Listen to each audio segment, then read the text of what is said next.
Você convive com adolescentes em casa e deseja saber mais sobre essa fase da puberdade? A adolescência cursa com um grande número de gestações indesejadas. Vem com a gente para falar sobre isso e como falar com seu adolescente, como evitar a gestação não planejada. Eu, Vanessa Chaves Miranda, ginecologista e obstetra da Unimed, vou falar com vocês sobre isso. Nos acompanhe nas redes sociais e no nosso podcast.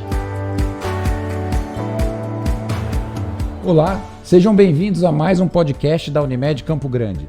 Hoje nós estamos com a doutora Vanessa Chaves. Tudo bem, Vanessa? Tudo jóia, André. E você? Tudo bom. Vanessa é presidente da Sociedade de Ginecologia e Obstetrícia de Mato Grosso do Sul e médica ginecologista e obstetra da Unimed Campo Grande. Hoje o nosso tema é sobre contraceptivos e adolescência ou puberdade.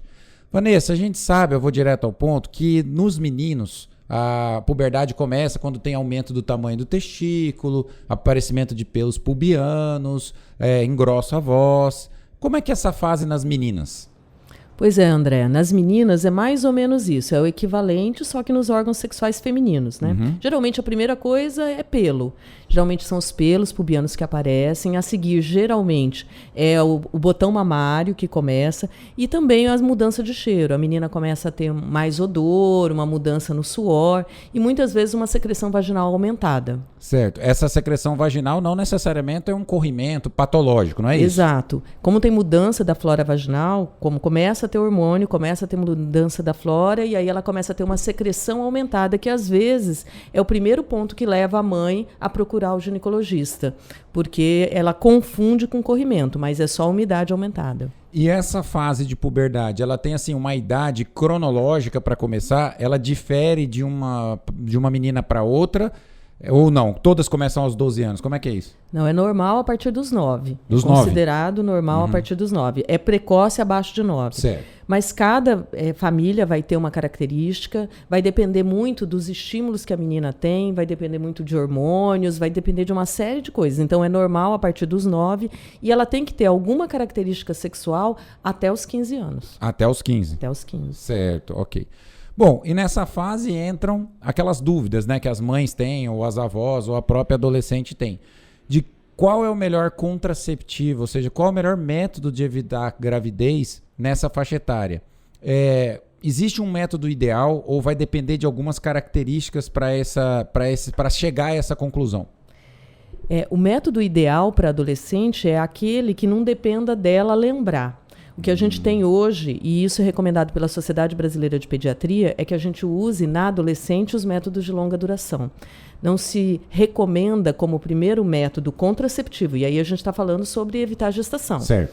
Não se recomenda a pílula. Por quê? Porque adolescente não lembra de nada, que dirá de tomar pílula.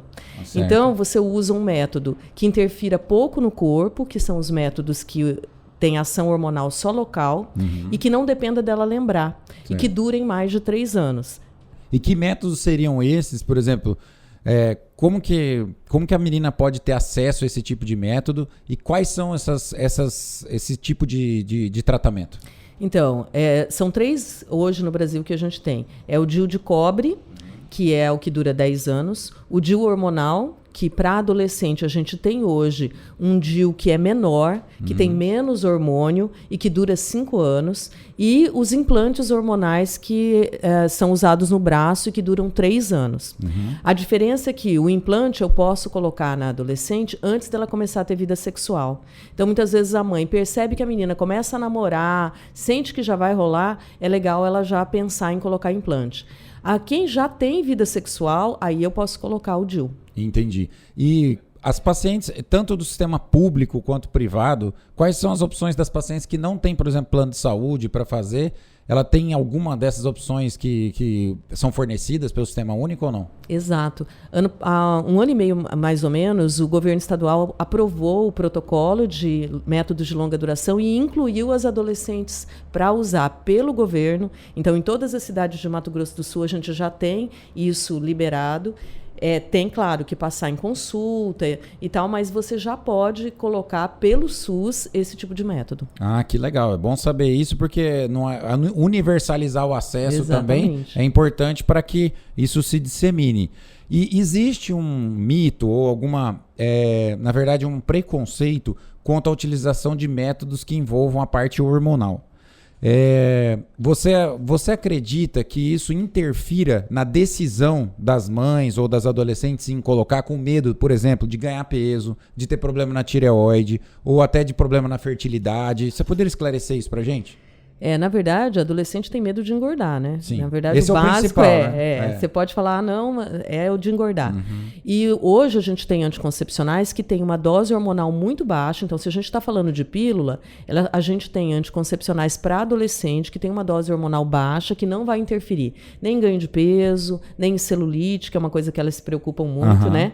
Em estria, não vai mudar o corpo e nem vai bloquear crescimento, que isso é uma outra dúvida que muitas mães têm. Então, se eu estou com a minha adolescente aí de 14, 15 anos, que já menstruou, é claro, que já está tendo vida sexual ou está para ter vida sexual, se eu entrar com pílula, vai bloquear o crescimento? Não, porque se ela já menstruou, ela já teve o estirão de crescimento, então ela não vai ter bloqueio nenhum. Essa fase já passou, né? Essa fase já passou, Entendi. exatamente. E em relação a isso no futuro, como é que fica? Muitas mulheres acreditam, e às vezes a gente até pega no consultório masculino lá, quando vão tratar de infertilidade ou alguma coisa, das mulheres falarem, não, mas eu usei muito tempo anticoncepcional e agora eu posso ter dificuldade para engravidar. Isso realmente existe? Não, de maneira alguma. O que acontece é que, às vezes, você tomou pílula dos 15 aos 30 anos. Você tomou pílula por 30 anos, mas, na verdade, você não tentou engravidar antes dos 30. Quando você começa as suas tentativas, você descobre que você tem um fator de dificuldade, mas, na verdade, não tem a ver com o tempo de pílula. Tem a ver com a tua idade e com o fato de você estar com 30 anos e ter determinadas dificuldades relacionadas à idade ou qualquer outro fator. E a gente sabe também que a gente nunca utiliza um medicamento crônico como prevenção de nada.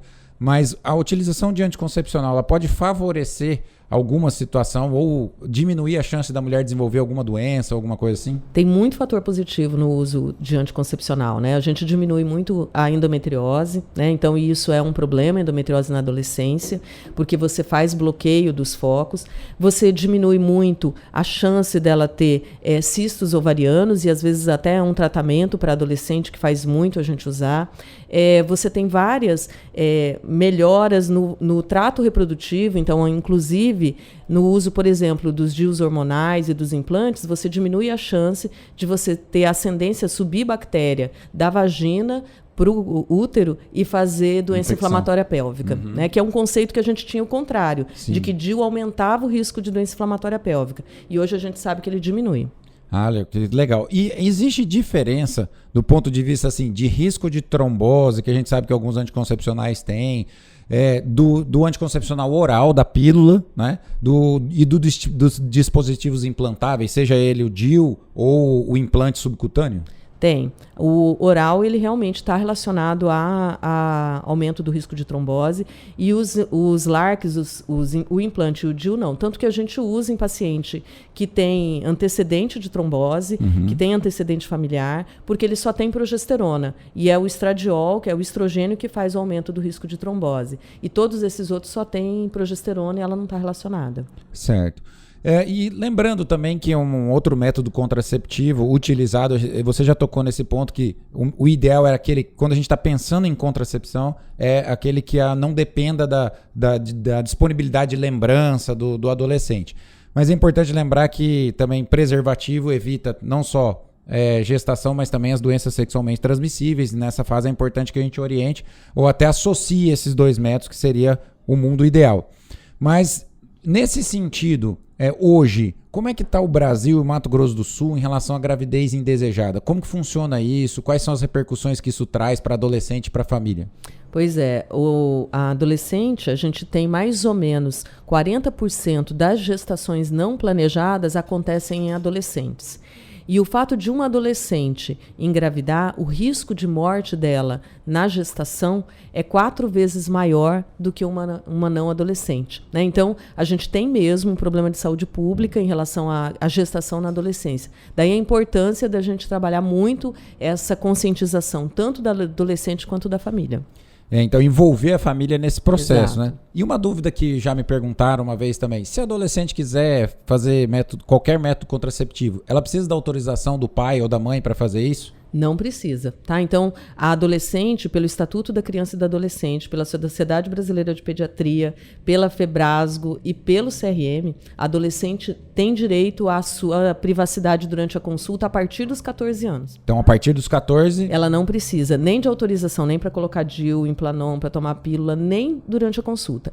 Abaixo dos 14 anos, então até 13 anos, 11 meses, né, e 29 dias, ela vai depender muito do julgamento do médico, do profissional de saúde. O ideal é sempre que você atenda, num primeiro momento, junto com o responsável, que o responsável saia, você converse com ela e depois ele volte. Né? Porque às vezes até tem uma característica que ela quer contar que não quer contar na frente dos pais e tudo mais. Exatamente. Isso é muito importante. Vanessa, nós estamos chegando no final. Qual o recado que você dá para as adolescentes e para a família, para as famílias, em relação aos métodos contraceptivos, aos tabus que existem? É melhor conversar com o adolescente antes e esclarecer isso de uma forma do que esconder isso ou de tratar isso como algo que vai ser aprendido na escola ou vai ser aprendido entre as amigas. Eu acho que a informação é a nossa principal arma contra essa, na verdade, esse problema que você citou de saúde pública. A gente tem que se despir dos preconceitos, né? Eu acho que os pais, enquanto pais, é importante a gente se distanciar do que eu acredito e do que é melhor para o meu filho.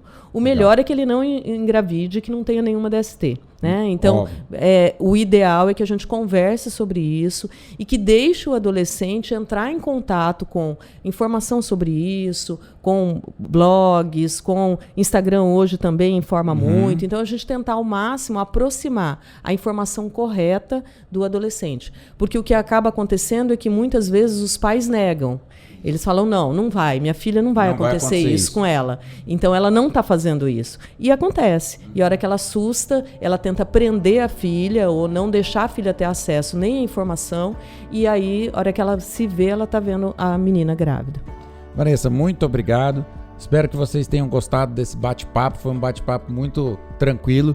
Tirem suas dúvidas, mandem suas dúvidas pelas nossas redes sociais. Cliquem e nos acompanhem. Um abraço a todos.